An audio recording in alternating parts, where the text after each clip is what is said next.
I'm also just wondering how we got to the point that we're now importing ginger.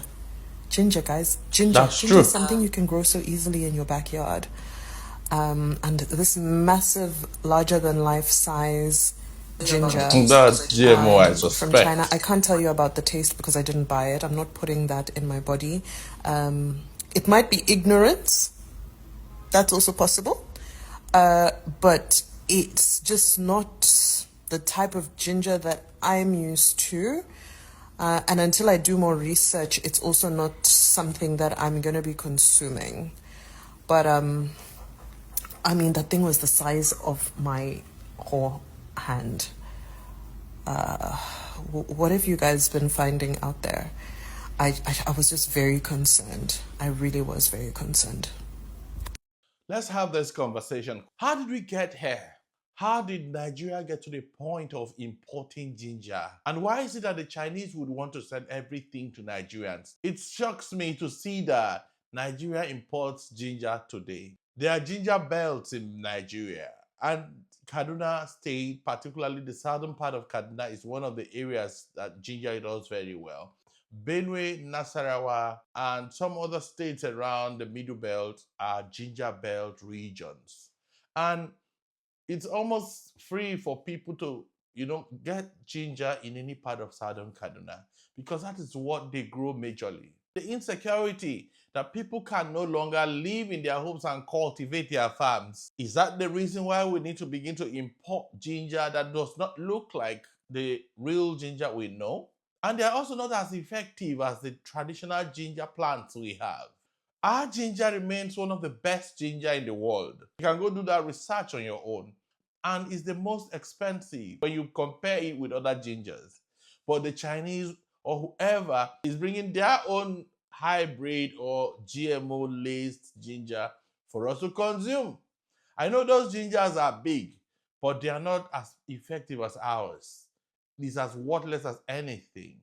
But the organic ginger is still found in the market. Why do we need to downgrade the value of organic products for what we don't know, what may not even serve our purpose? We need to be watchful of what we consume, and our regulatory agencies need to also sit up. We need to watch and ask questions. What is the government doing to protect the lives of people in Nigeria? Every day we're having issues around non-communicable diseases. It is spreading. It's going very far and fast. And we don't question what we consume, what we import into our country. We know there have been non-communicable diseases.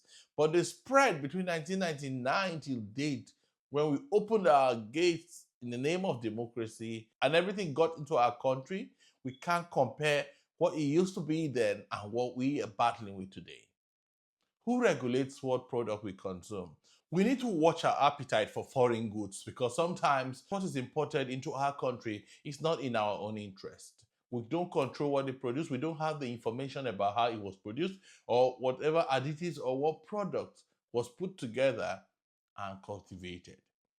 The same country we live in today, they import cooked rice and stew.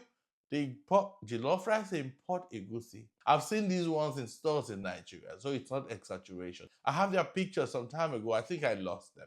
Why do we think that everything has to be a status symbol? Even if the Chinese are importing these products for their own consumers, their own citizens, we need to prevent and protect certain things from getting into our country. Enough of this nonsense.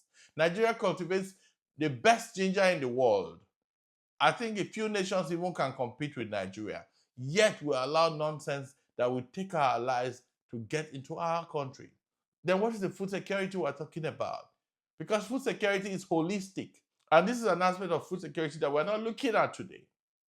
It is a sad reality today that Nigerians are dying in their numbers and we can't trace the source of our deaths. We've been battling with discussions around the GMO, which is gaining momentum, and there's been discussions around it. We are not even talking about that today yet. And what do we wake up to find? That there are imported ginger in our country. It will take the grace of God for Nigerians to be spared if anybody wants to weaponize food against us. Because we are becoming lazy, we have allowed insecurity to take over our communities, And we're being fed imported products that we don't know its source. Nigeria must wake up. Nigeria must take agriculture seriously again. President Bola Ahmed Tinubu has been heaping a lot of farm implements in Abuja, in thousands. This is a time to clear our rural communities of banditry and deploy these inputs.